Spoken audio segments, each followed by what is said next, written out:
നാട്ടുസഞ്ചാരിയുടെ മറ്റൊരു എപ്പിസോഡിലേക്ക് ഏവർക്കും ഒരിക്കൽ കൂടി സ്വാഗതം. നമ്മളിപ്പോഴുള്ളത് നെതർലാൻഡിലാണ്. നെതർലാൻഡിലെ ഹേഗ് എന്ന സ്ഥലത്തുള്ള NH എന്ന ഹോട്ടലിലാണ് ഇന്നലെ രാത്രി നമ്മളെത്തിയത്. ഇന്നത്തെ കാഴ്ചകൾക്ക് ശേഷം ഇതേ ഹോട്ടലിൽ തന്നെയാണ് ഇന്നത്തെയും സ്റ്റേ. രാവിലെ ബ്രേക്ക്ഫാസ്റ്റിനായി എല്ലാവരും എത്തി. മുമ്പത്തെ എപ്പിസോഡുകളിൽ കണ്ട പോലുള്ള പ്രഭാത ഭക്ഷണം തന്നെയാണ് ഇന്നും ഉള്ളത്.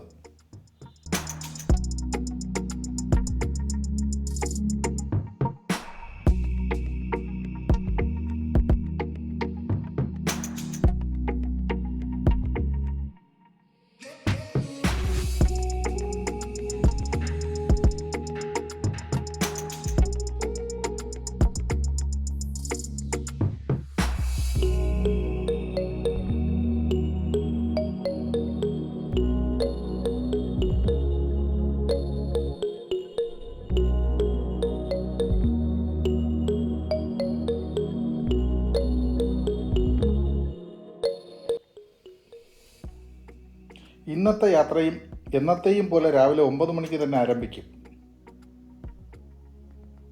അതിനായി ഞങ്ങൾ ലോബിയിലെത്തി. കുറച്ച് സമയം കൂടെ ബാക്കിയുണ്ട്. അതുകൊണ്ട് ഈ ഹോട്ടൽ പരിസരം ഒന്ന് കാണാമെന്ന് തീരുമാനിച്ചു.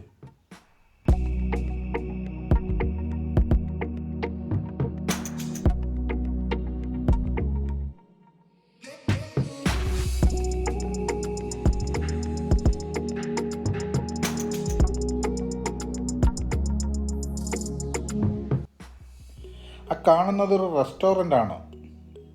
3 നിലയിലും കൂറ്റൻ ഡൈനിങ് ഏരിയയാണ് കാണുന്നത്.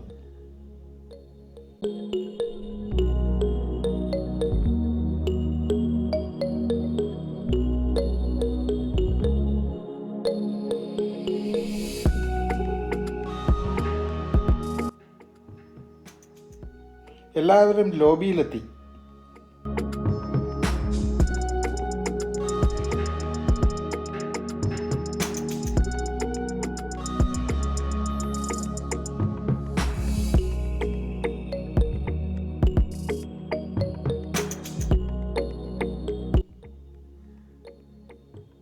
കൃത്യസമയത്തു തന്നെ ഇന്നും യാത്ര ആരംഭിച്ചു. നമ്മളിന്ന് അതെല്ലാം എക്സ്പീരിയൻസ് ചെയ്യുന്നുണ്ട്. കനാൽ ക്രൂയിസ് എക്സ്പീരിയൻസ് ചെയ്യുന്നുണ്ട്. ക്രൂയിസ് എന്ന് കേൾക്കുമ്പോൾ ദുബായ് ദോ ക്രൂയിസ് പോലെ ചിന്തിക്കരുത്. ഇത് വെറും കനാലിൽ കൂടെയുള്ള യാത്ര മാത്രമേ ഉള്ളൂ. നമ്മുടെ അവിടെയും കനാലുകൾ ഒത്തിരി ഉണ്ട്. അതുപോലെ അത്രയും വീതിയേ ഉള്ളൂ. ചെറിയ ഇതാണ്. അതിൽ കൂടെ ബോട്ട് എന്ന് പറയുന്നത് വളരെ ഫേമസ് ആണ് ഇവിടെ. അല്ല, കനാൽ എന്നാണ് അതിന്റെ പേര്. ലോകം മുഴുവനും കനാൽ ക്രൂയിസ് എന്നാണ് പറയുന്നത്. നമ്മളായിട്ട് പേര് മാറ്റണ്ട. അപ്പൊ ഇതൊക്കെയാണ് ഇന്നത്തെ നമ്മുടെ പ്രോഗ്രാം. ഇപ്പൊ 10 മണിക്ക് ഗൈഡ് നമ്മുടെ കൂടെ ജോയിൻ ചെയ്യും. ഗൈഡ് മിസ്റ്റർ മൈക്കിൾ നമ്മുടെ കൂടെ ജോയിൻ ചെയ്യും. അയാള് അത്യാവശ്യം ഇവിടുത്തെ പ്രധാനപ്പെട്ട സ്ഥലങ്ങളെല്ലാം നമ്മളെ പറ്റി വിശദമായിട്ട് പറഞ്ഞു തരും. അത് കഴിഞ്ഞിട്ട് ഒരു ഗീ ഫാക്ടറി വിസിറ്റ് ഉണ്ട്. അത് കഴിഞ്ഞ് ലഞ്ച് കഴിഞ്ഞ് കനാൽ ക്രൂയിസ് കഴിഞ്ഞിട്ട് നമ്മൾ ആ ഡാമും പരിസരവും കുറച്ചു നേരം വെറുതെ അവിടെ സ്പെൻഡ് ചെയ്യുക. അത് കഴിഞ്ഞിട്ട് ഡിന്നർ തിരിച്ചു വരും. ഇതാ ഇന്നത്തെ പ്രോഗ്രാം. എന്നിട്ട് ഇന്ന് രാത്രി നമ്മൾ ഇതേ ഹോട്ടലിൽ സ്റ്റേ ചെയ്തിട്ട് നാളെ രാവിലെ വീണ്ടും ചെക്കൗട്ടാണ്. നമ്മൾ ജർമ്മനി വഴി സ്വിറ്റ്സർലൻഡിലോട്ട് പോവുകയാണ്. അപ്പൊ നാളെ നമ്മൾ മുഴുവനും യാത്രയാണ്, രാവിലെ തൊട്ട് വൈകുന്നേരം വരെ. അതിനുള്ള തയ്യാറെടുപ്പുകൾ എല്ലാവരും ഇന്ന് കരുതിക്കണം, യാത്രയ്ക്ക് വേണ്ടുന്ന കാര്യങ്ങൾ. അപ്പൊ ജർമ്മനിയിൽ കൊളോൺ ചർച്ചൊക്കെ ഒന്ന് വിസിറ്റ് ചെയ്ത് വീണ്ടും യാത്ര ചെയ്യും. കാരണം എന്നാലേ സ്വിറ്റ്സർലൻഡിൽ എത്തത്തുള്ളൂ. അടുത്ത 2 രാത്രിയും പകലും സ്വിറ്റ്സർലൻഡ് ആയിരിക്കും. ആ രീതിയിലാണ് നമ്മൾ പ്രോഗ്രാം പ്ലാൻ ചെയ്തേക്കുന്നത്. അപ്പോൾ ഇന്നത്തെ യാത്ര എല്ലാം ഭംഗിയായി തീരുവാനായിട്ട് എല്ലാം ആശംസിക്കുന്നു, പ്രാർത്ഥിക്കുന്നു. അതുപോലെ ഇന്ന് നമുക്ക് 2 ഗസ്റ്റ് ഉണ്ട്. നമ്മൾ ഇന്നലെ പോയി കണ്ട രാത്രി ഭക്ഷണം കഴിച്ച ബോംബെ ഹോട്ടൽ. അപ്പം അവിടുത്തെ അദ്ദേഹത്തിന്റെ ബന്ധുക്കളാണ് 2 പേര്. We have 2 guest, Savitha into 2. Both are Savithas. We are welcome. Savitha madam welcome. Yeah, okay. അപ്പൊ അവർ 2 പേരും നമ്മുടെ കൂടെ ഇന്നുണ്ട്. ഇതാണ് ഇന്നത്തെ അറിയിപ്പുകൾ. Thank you. നമ്മളിപ്പോൾ പോകുന്നത് ആംസ്റ്റർഡാമിലേക്കാണ്. നെതർലാൻഡിൻ്റെ തലസ്ഥാനമാണ് ആംസ്റ്റർഡാം. ഏകദേശം 1 മണിക്കൂർ യാത്രയുണ്ട്. വിരസത അകറ്റാൻ കലാപരിപാടികൾ ആരംഭിച്ചു. കാറ്റിൻ നടുവിൽ വഴി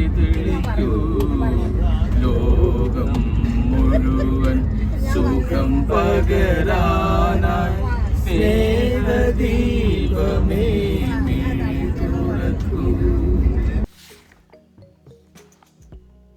ഇത് കണ്ടോ, റോഡിന് കുറുകെയുള്ള മേൽപ്പാലത്തിലൂടെ വിമാനം പോകുന്നു.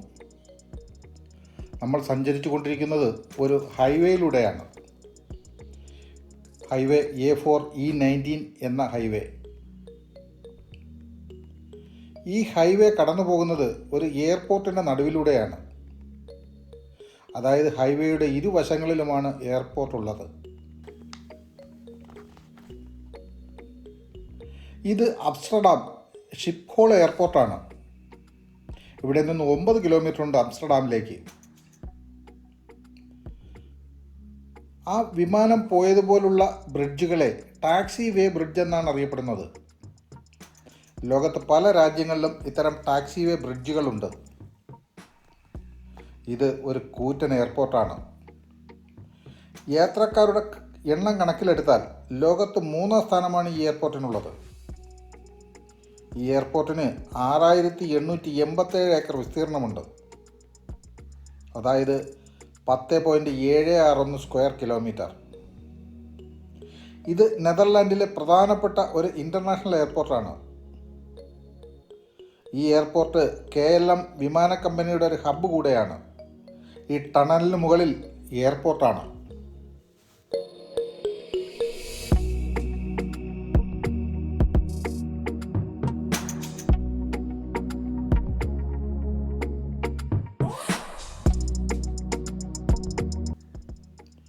ഇടതുവശത്താ കാണുന്നത് ഒരു മെട്രോ സ്റ്റേഷനാണ്. അതിലൂടെ ഒരു മെട്രോ ട്രെയിൻ ഓടുന്നുണ്ട്.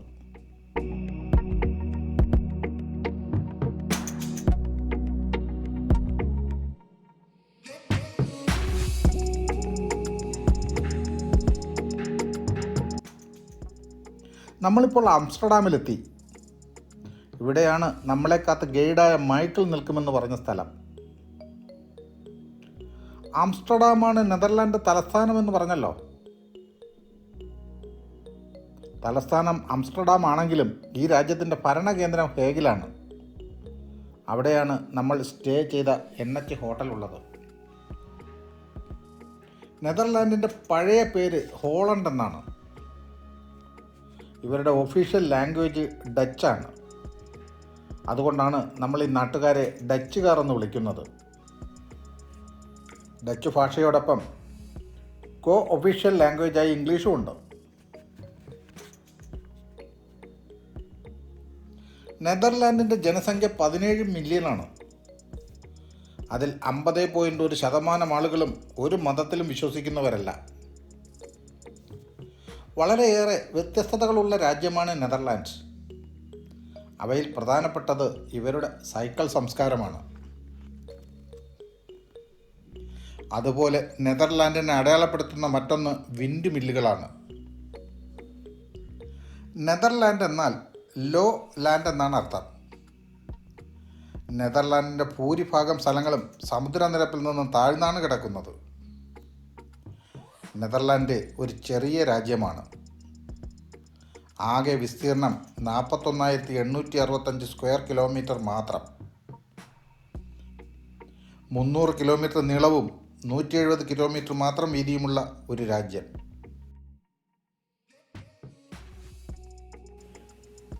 ഇതാണ് നമ്മുടെ ഗൈഡ് മൈക്കിൾ. ഓരോ രാജ്യത്തും ഓരോ സ്ഥലത്തും വ്യത്യസ്തമായ ഗൈഡുകളാണ് നമ്മളെ നയിക്കുന്നത്. Where's the microphone? No. Hello. You hear me? Oh, yeah. My name is Michael. Good morning, everybody. So, you know this country, Netherlands? Little. Hi. And then you have this map. I mean, you know the map, how you see it. So you cut Netherlands in 2 pieces. Left piece and right piece. You put the right piece under the left piece. What do you have then? Krille. It's the same size as the Netherlands. Only you have 38 million people, and we have 18 million. 18. And we say we have too much people. In India, nobody complains too much people. And I work with people from India. They say, "Oh, nice place here, a bit cold." Nobody say too much people. When I have people from Switzerland, from Oklahoma. Everybody, oh, Oklahoma. Oh, it's like New York here. But anyway, people from India, you have a lot of people there, huh? Yes. I heard you have so much people that you have now the most people. You know how much chocolate you eat in India?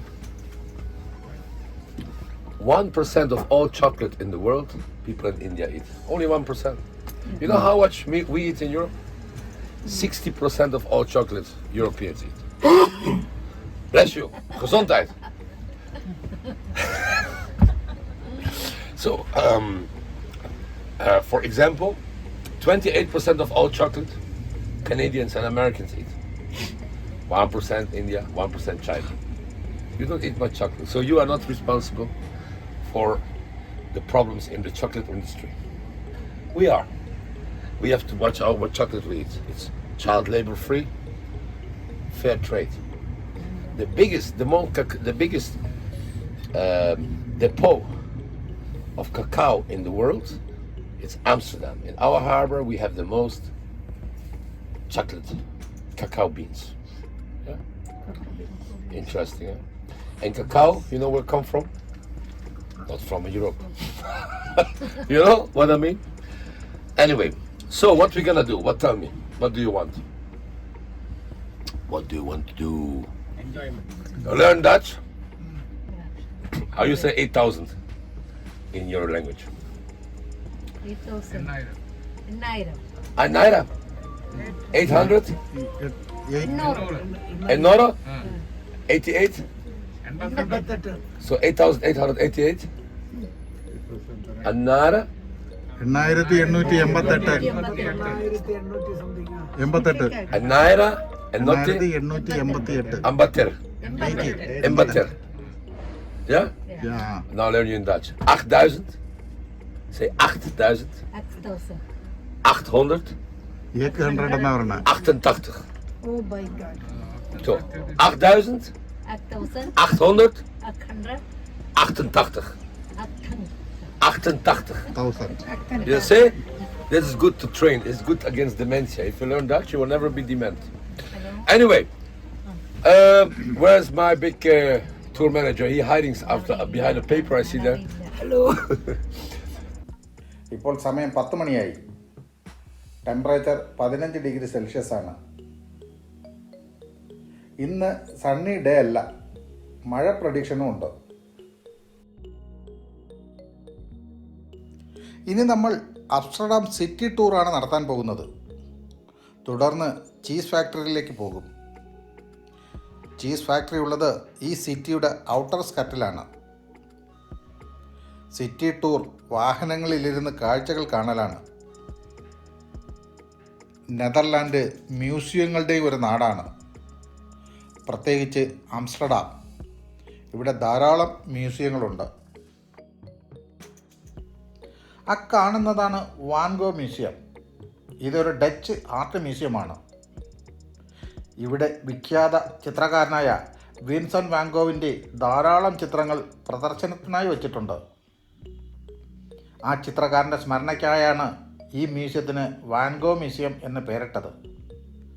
ഇടതുവശത്ത് കാണുന്നത് മറ്റൊരു മ്യൂസിയമാണ്.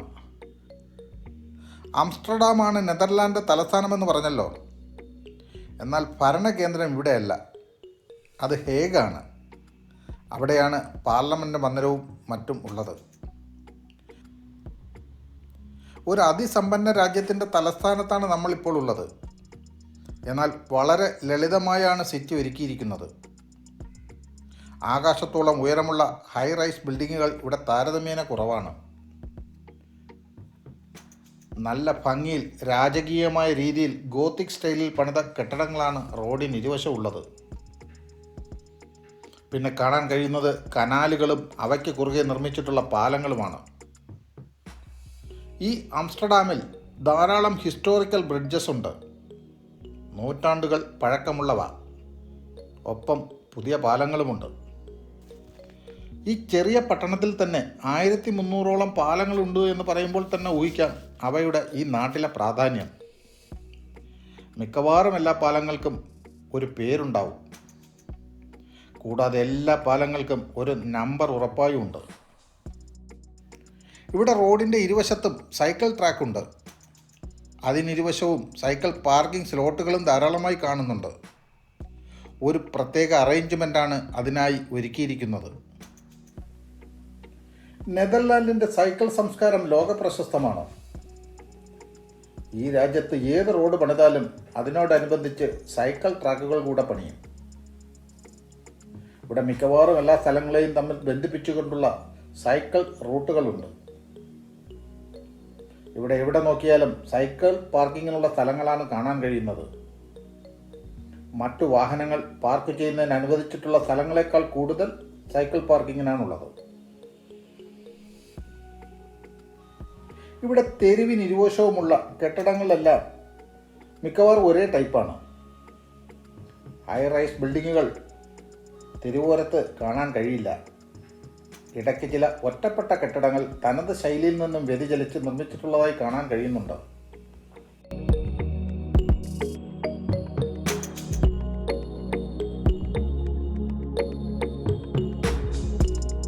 ഈ വലതുവശത്ത് കാണുന്നത് Netherland national ഒപ്ര and ballot എന്ന ഹൗസാണ്. ഇതൊരു performing തിയേറ്ററാണ്. ഇവിടെ ഒപ്രയും ബാലറ്റും ആണ് പെർഫോം ചെയ്യുന്നത്. ഒപ്ര എന്നത് ഒരു ഡാൻസ് രൂപമാണ്. പാട്ടുകാർ തന്നെ നൃത്തം ചെയ്യുന്ന ഒരു പെർഫോമിംഗ് ആർട്ട്. അത് നമ്മൾ ധാരാളമായി കേട്ടിട്ടുള്ളതാണ്. എന്നാൽ ബാലറ്റ് നമുക്കത്ര പരിചയമുള്ള ഒന്നല്ല. ബാലറ്റും ഒരു നൃത്തരൂപം തന്നെയാണ്. ശരീരത്തിൽ ഒട്ടിക്കിടക്കുന്ന ഡ്രസ്സുകളും ഇട്ട് ഒറ്റയ്ക്കും ഗ്രൂപ്പായും പാട്ടിനനുസരിച്ച് ചുവടുകൾ വയ്ക്കുന്ന ഒരു കലാരൂപമാണ് ബാലറ്റ്. ആ കാണുന്ന ബ്രിഡ്ജാണ് മഗാർക്ക് ബ്രിഡ്ജ്. നമ്മളിപ്പോൾ കടന്നു പോകുന്നത് നേരത്തെ നമ്മൾ കണ്ട ബലവ് ബ്രിഡ്ജിലൂടെയാണ്. മനോഹരമായ കൈവരികളും വഴിവിളക്കുകളുമാണ് ഈ പാലത്തിൻ്റെ പ്രത്യേകത.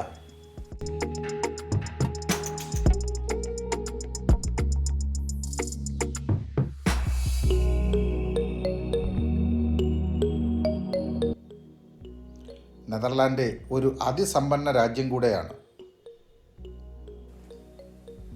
സത്യത്തിൽ ഈ രാജ്യം മനുഷ്യ സൃഷ്ടിയാണ്. ഇംഗ്ലീഷിലൊരു ചൊല്ലുണ്ട്, God created earth but the Dutch created the Netherland എന്ന്. അക്ഷരാർത്ഥത്തിൽ അത് ശരിയാണ്. ഞാൻ പറഞ്ഞല്ലോ, ഈ രാജ്യത്തിൻ്റെ 3/4 ഭാഗങ്ങളും സീ ലെവലിൽ നിന്ന് താഴെയാണ് കിടക്കുന്നത്. അതുകൊണ്ട് തന്നെ ഫ്ലഡ് ഉണ്ടാകാൻ വളരെയേറെ സാധ്യതയുള്ള സ്ഥലം. ഇതിൽ നിന്നും രക്ഷ നേടാൻ അവർ നിർമ്മിച്ചെടുത്തതാണ് നാം കാണാൻ പോകുന്ന കനാലുകൾ. ധാരാളം കനാലുകൾ ഉണ്ടാക്കി അതിൽ നിന്നുള്ള മണ്ണ് കൊണ്ട് നിലങ്ങൾ ഉയർത്തിയെടുത്തു. ഫ്ലഡ് വാട്ടർ കനാലിലൂടെ ഒഴുകി റൈൻ നദിയിലെത്തിച്ച് നോർത്ത് സീയിലേക്ക് ഒഴുക്കിവിട്ടു. കനാലിലുള്ള വെള്ളം ഒഴുകിപ്പോകുന്നതിന് അവർ കണ്ടെത്തിയ വിദ്യയാണ് വിൻഡ് മില്ലുകൾ. വിൻഡ് മില്ല് വിശദമായി നമ്മൾ പിന്നീട് കാണുന്നുണ്ട്.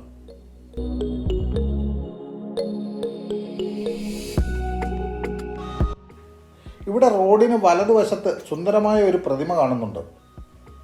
അത് ആരുടേതാണെന്നറിയില്ല, പക്ഷെ ഗംഭീരമായിട്ടുണ്ടത്.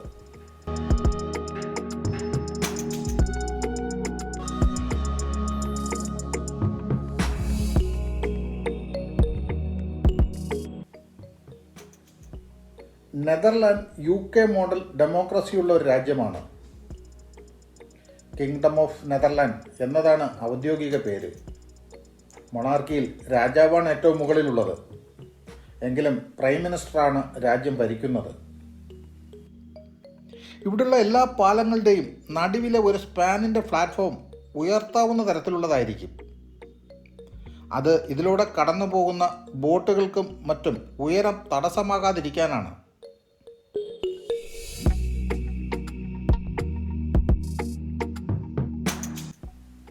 ആ നേരെ കാണുന്നതാണ് ആംസ്റ്റർഡാം സെൻട്രൽ സ്റ്റേഷൻ. ഇതൊരു മൾട്ടിപ്പിൾ സ്റ്റേഷനാണ്. അതായത് വാട്ടർ മെട്രോ സ്റ്റേഷനും റെയിൽവേ സ്റ്റേഷനും ബസ് സ്റ്റേഷനും എല്ലാം കൂടെ ഒത്തുകൂടുന്ന സ്ഥലം. ഇത് നമ്മൾ പിന്നീട് വിശദമായി കാണുന്നുണ്ട്.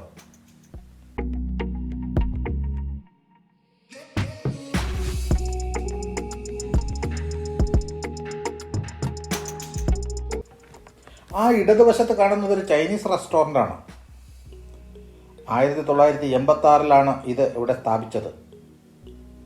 ഈ സിറ്റിയിൽ ധാരാളം ചൈനീസ് റെസ്റ്റോറൻറ്റുകളും ഇന്തോനേഷ്യൻ റെസ്റ്റോറൻറ്റുകളുമുണ്ട്. ഈ കാണുന്നത് ഇവിടുത്തെ ഒരു പ്രധാന കനാലാണ്, ഐജെ കനാൽ. ഇതിലൂടെ നമ്മൾ ഒരു വാട്ടർ ക്രൂയിസ് നടത്തുന്നുണ്ട്. 1880 ഈ കനാൽ ഇവിടെ നിർമ്മിച്ചത്. ഇതിന് 28 കിലോമീറ്റർ നീളമുണ്ട്. ഈ കനാൽ ഈ രാജ്യത്തിൻ്റെ വളർച്ചയിൽ പ്രധാന പങ്ക് വഹിച്ച ഒന്നാണ്. ആംസ്റ്റർഡാമിനെ വെനീസ് ഓഫ് ദി നോർത്ത് എന്ന് വിളിക്കാൻ കാരണം ഇതാണ്. അവിടെ ആ ഷിപ്പിൻ്റെ മാതൃകയിൽ കാണുന്ന കെട്ടിടം നെമോ സയൻസ് മ്യൂസിയമാണ്. 1923 ഈ മ്യൂസിയം ഇവിടെ നിർമ്മിച്ചത്. ലക്ഷക്കണക്കിന് ടൂറിസ്റ്റുകളാണ് വർഷവും ഇത് കാണാൻ ഇവിടെ എത്തുന്നത്. ഇപ്പോൾ നമ്മൾ കടന്നു പോകുന്നത് ഒരു അണ്ടർപാസിലൂടെയാണ്. ഈ അണ്ടർപാസ് നിർമ്മിച്ചിരിക്കുന്നത് നമ്മൾ നേരത്തെ കണ്ട ആ കനാലിന് അടിയിലൂടെയാണ്. കനാലിന് 28 മീറ്റർ ആഴമുണ്ട്. അതിൻ്റെ അടിത്തട്ടിന് താഴെക്കൂടെയാണ് ഈ അണ്ടർപാസ് നിർമ്മിച്ചിരിക്കുന്നത്. ഇപ്പോൾ നമ്മുടെ തലയ്ക്ക് മുകളിലും ചുറ്റിലും വെള്ളമാണ് എന്നോർക്കണം. കനാലിന് നേരെ കുറുകെയല്ല റോഡ് നിർമ്മിച്ചിരിക്കുന്നത്. ഒന്ന് വലത്തോട്ട് തിരിഞ്ഞാണ് റോഡ് പോകുന്നത്. ഈ അണ്ടർപാസിൻ്റെ നീളം എത്രയെന്ന് ഗൈഡിനോട് ചോദിച്ചപ്പോൾ ഗൂഗിൾ നോക്കി 300 മീറ്റർ എന്ന് പറഞ്ഞു. പക്ഷെ അതിലും കൂടുതൽ നീളമുള്ളതായാണ് എനിക്ക് തോന്നുന്നത്. ഒരുപക്ഷെ കനാലിൻ്റെ മാത്രം വീതിയായിരിക്കും 300 മീറ്റർ. കനാലിന് കുറുകെയുള്ള അണ്ടർപാസ് ഒരു മെട്രോ സ്റ്റേഷൻ്റെ മുമ്പിലാണ് അവസാനിക്കുന്നത്.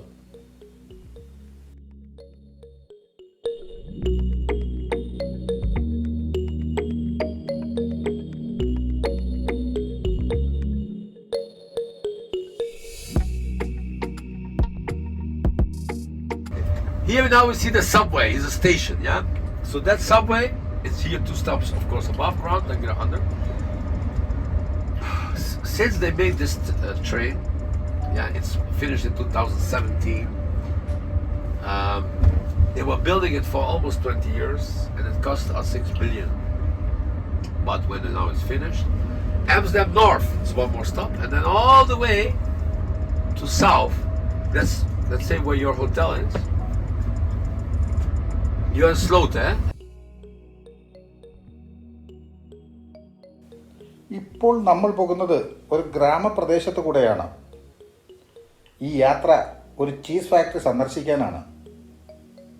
ചീസ് ഫാക്ടറി മാത്രമല്ല, ഒരു ക്ലോഗ് ഫാക്ടറിയും അവിടെ ഉണ്ട്.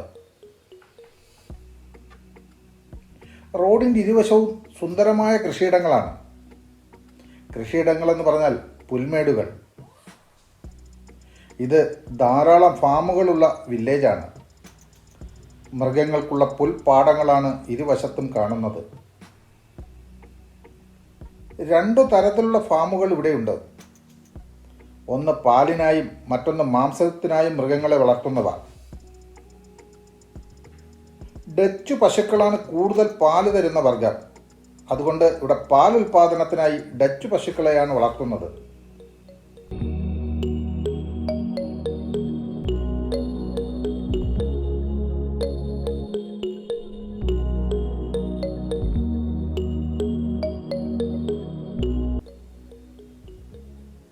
ഇവിടെ ഒരു ഡച്ച് ഫ്ലാഗ് തലകീഴായി നാട്ടിയിരിക്കുന്നു. യഥാർത്ഥത്തിൽ ചുവപ്പാണ് മുകളിൽ വരേണ്ടത്. ഇവിടെ ഇങ്ങനെയാണ്. ഗവൺമെൻറ്റിനെതിരെയുള്ള പ്രതിഷേധം രേഖപ്പെടുത്താൻ രാജ്യത്തിൻ്റെ കൊടി തലകീഴായി കെട്ടും. അതിവിടെ വലിയൊരു കുറ്റമായി കാണാറില്ല. പ്രതിഷേധിക്കാനുള്ള അവകാശം ഇവിടെ മൗലികമായ അവകാശമാണ്.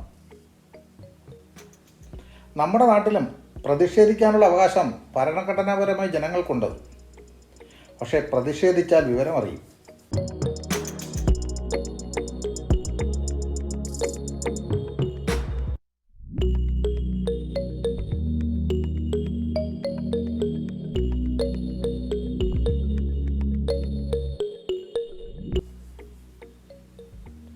ഇവിടെയുള്ള വീടുകൾ കണ്ടോ?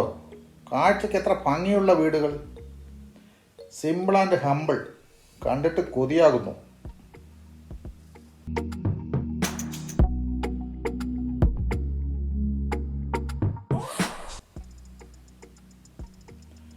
നമ്മൾ സിമൺ ഹോവ് ചീസ് ഫാക്ടറിയുടെ അടുത്തെത്തി.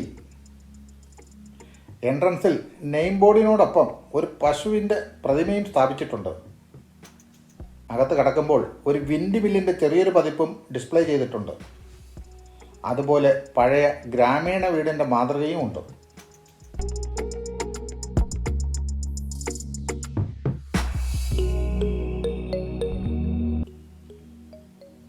ധാരാളം സന്ദർശകർ ഇപ്പോൾ ഇവിടെ ഉണ്ട് എന്ന് തോന്നുന്നു.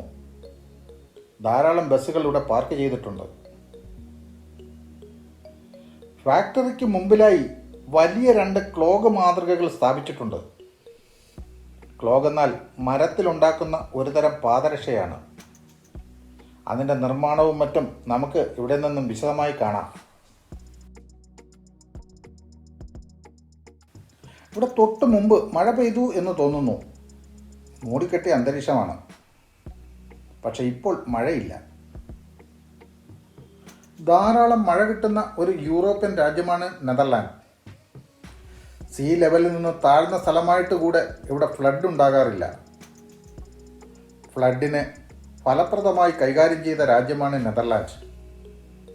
അതുകൊണ്ടാണ് നമ്മുടെ ഭരണാധികാരികൾ ഫ്ലഡ് കൺട്രോൾ പഠിക്കാൻ ഇവിടം സന്ദർശിച്ചത്. തണുപ്പ് കാരണമാണെന്ന് തോന്നുന്നു ഇവിടെ എത്തിയ എല്ലാവരും നേരെ ഓടിയത് വാഷ്റൂമിലേക്കാണ്. ഈ സമയം ഇവിടെയുള്ള പുറം കാഴ്ചകൾ കാണാമെന്ന് ഞാനും വിചാരിച്ചു.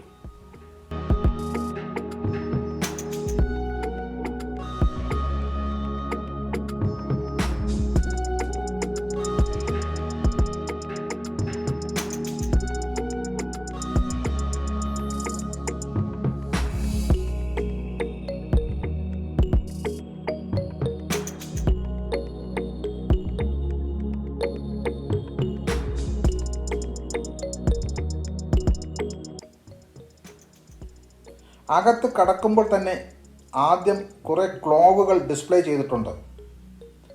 പല പ്രമുഖരും തങ്ങളുടെ കയ്യൊപ്പ് പതിപ്പിച്ച ക്ലോഗുകൾ.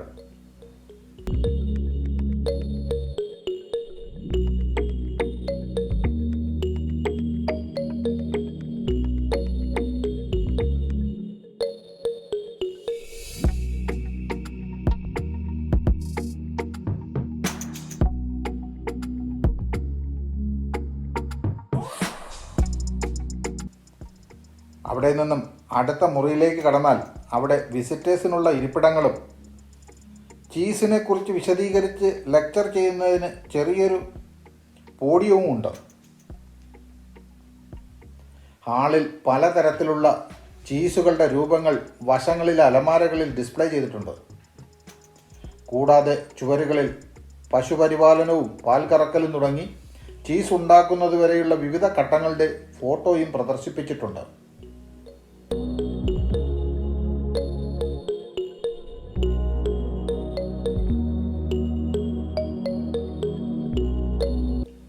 തുടർന്നൊരു സുന്ദരി അവരുടെ പരമ്പരാഗത വേഷത്തിലെത്തി ചീസിൻ്റെ കഥ പറയാൻ തുടങ്ങി. എത്ര തരം ചീസുകളുണ്ടെന്നും അവ എങ്ങനെയൊക്കെയാണ് നിർമ്മിക്കുന്നതെന്നും ഏറ്റവും നല്ല ചീസ് എങ്ങനെയാണ് ഉണ്ടാക്കുന്നതെന്നും വിശദീകരിച്ചു.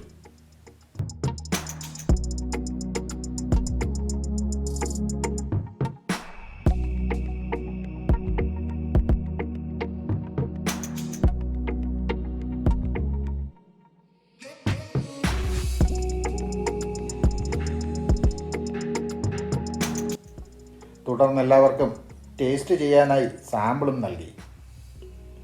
ആവശ്യക്കാർക്ക് ഇതിനോടനുബന്ധിച്ചുള്ള കച്ചവട കേന്ദ്രത്തിൽ നിന്നും ചീസ് വാങ്ങാമെന്നും ഡിസ്കൗണ്ട് തരാമെന്നൊക്കെ വിശദീകരിച്ചു.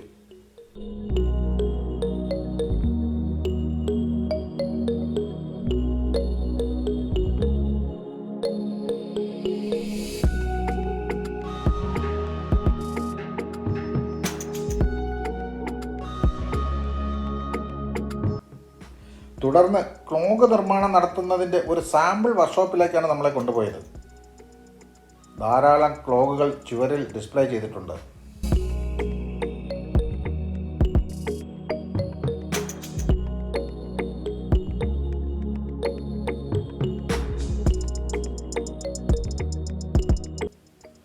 തുടർന്നൊരാൾ ക്ലോക്ക് നിർമ്മിക്കുന്നത് എങ്ങനെയാണെന്നും അത് എന്തിനുപയോഗിക്കുന്നു എന്നും നിർമ്മിച്ചു കാണിച്ചു തന്ന് വിശദീകരിച്ചു. ക്ലോക്കുകൾ തടിയിൽ നിർമ്മിക്കുന്ന ഒരുതരം ചെരുപ്പാണ്. ഇത് പഴയ കാലത്ത് കർഷകർ ഉപയോഗിച്ചിരുന്ന ചെരുപ്പാണ്.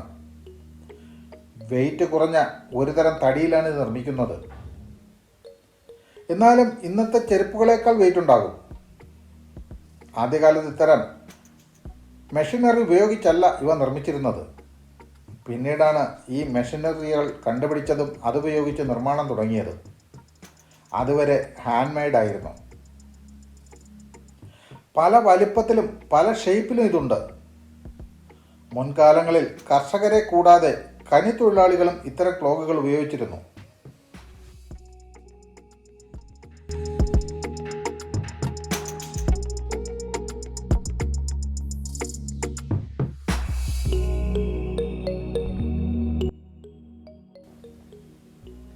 അവിടെയും ഓഫറൊക്കെ തന്ന് ഞങ്ങളെ കൊണ്ടെത്തിച്ചത് ഇവ വിൽപ്പനയ്ക്ക് വച്ചിരിക്കുന്ന സ്ഥലത്തേക്കാണ്. ചെറിയ കുട്ടികൾക്കുള്ള കളിപ്പാട്ട മാതൃകകൾ മുതൽ വലിയ വലിപ്പത്തിലുള്ള വ്യത്യസ്തങ്ങളായ ക്ലോക്കുകൾ ഇവിടുണ്ട്. പക്ഷേ വില കേട്ടാൽ ഞെട്ടിപ്പോകും, പ്രത്യേകിച്ച് രൂപയിൽ കൺവെർട്ട് ചെയ്യുമ്പോൾ.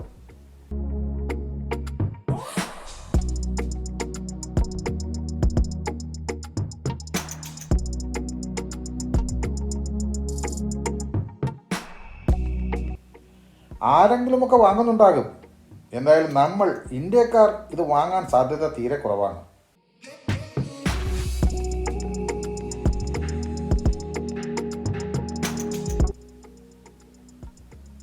തുടർന്നെത്തിയത് വൈൻ സ്റ്റോറിലേക്കാണ്. സാമ്പിൾ ടേസ്റ്റ് ചെയ്യാൻ വച്ചിട്ടുണ്ട്.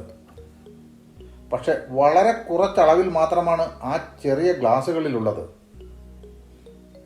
പിന്നെ നമ്മളുടെ ബുദ്ധി ഉപയോഗിച്ചാൽ ഗ്ലാസ് നിറയ്ക്കാം.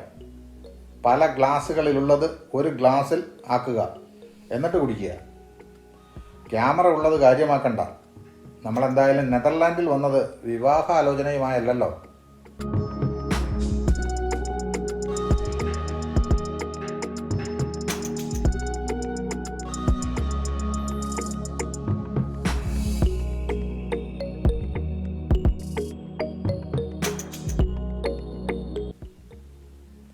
വൈൻ മാത്രമല്ല, ചോക്ലേറ്റുകളും ടേസ്റ്റ് ചെയ്യാൻ വെച്ചിട്ടുണ്ട്.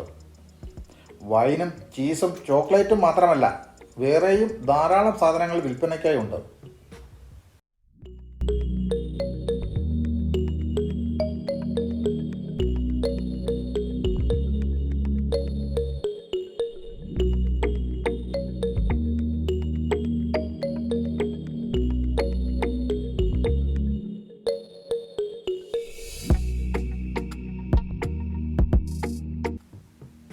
ഇവിടെ ഒരു ഇൻസ്റ്റലേഷൻ ഉണ്ട്. ഒരു കുതിര വണ്ടിയിൽ ഒരു കർഷക അവർ വിളയിച്ച ഉൽപ്പന്നങ്ങളും കൊണ്ട് എവിടേക്കോ പോകുന്നത്. മാർക്കറ്റിലേക്ക് പോകുന്ന സീനാണെന്നാണ് എനിക്ക് തോന്നുന്നത്. അമ്മയും മക്കളുമാണ്. അച്ഛനെ കാണാനില്ല. എവിടെയെങ്കിലും ഇരുന്ന് ബിയർ അടിക്കുന്നുണ്ടാവും. കാഴ്ച കാണാനായി വന്ന ഞങ്ങൾ എല്ലാവരും അത്യാവശ്യം ഷോപ്പിംഗ് നടത്തി. ഇതാണ് കച്ചവട തന്ത്രം. അതിവരെ കണ്ടു പഠിക്കണം. നമ്മൾ സാധാരണ ഉപയോഗിക്കാത്ത ചീസും ക്ലോക്കും കാണാൻ പോയ നമ്മൾ മറ്റു പലതും വാങ്ങി. അത്യാവശ്യം കച്ചവടം നടന്ന സന്തോഷത്തിൽ സെയിൽസിനായി നിന്ന സുന്ദരികൾ ഗ്രൂപ്പ് ഫോട്ടോയ്ക്ക് പോസ്റ്റ് ചെയ്യുകയും ഫോട്ടോ എടുക്കാൻ നിർബന്ധിക്കുകയൊക്കെ ചെയ്തു. നമുക്ക് കാണാനായി സ്പോട്ടിൽ നിർമ്മിച്ച ക്ലോക്ക് നമ്മുടെ ഗ്രൂപ്പിലെ ബേബിയായ ദേവി മോൾക്ക് സമ്മാനമായി കിട്ടി. ഷോപ്പിംഗ് ഒക്കെ കഴിഞ്ഞു. ഇനി കാണാൻ പോകുന്നത് വിൻഡ് മില്ലാണ്. അത് അടുത്ത എപ്പിസോഡിൽ കാണാം. ഈ എപ്പിസോഡ് ഞാനിവിടെ വൈൻഡപ്പ് ചെയ്യുകയാണ്. ചാനൽ ഇതുവരെ സബ്സ്ക്രൈബ് ചെയ്യാത്തവർ ദയവായി സബ്സ്ക്രൈബ് ചെയ്യണേ. ആ ബെല്ലൈക്കൺ കൂടെ ഒന്ന് ആക്ടിവേറ്റ് ചെയ്താൽ നമ്മുടെ വീഡിയോസ് നിങ്ങൾക്ക് നോട്ടിഫിക്കേഷനായി ലഭിക്കും. ഈ വീഡിയോ ഇഷ്ടമായെങ്കിൽ ലൈക്ക് ചെയ്യാനും മറ്റുള്ളവർക്ക് ഷെയർ ചെയ്യാനും മറക്കല്ലേ. അഭിപ്രായങ്ങൾ കമൻറ്റ് ബോക്സിൽ രേഖപ്പെടുത്താവുന്നതാണ്. നമ്മുടെ വീഡിയോസ് ഇപ്പോൾ ആഴ്ചയിൽ 2 ദിവസമുണ്ട്. ബുധനും ശനിയും രാത്രി 7 മണിക്ക്. ഇനി അടുത്ത എപ്പിസോഡിൽ കാണുന്നതുവരെ ഗുഡ് ബൈ.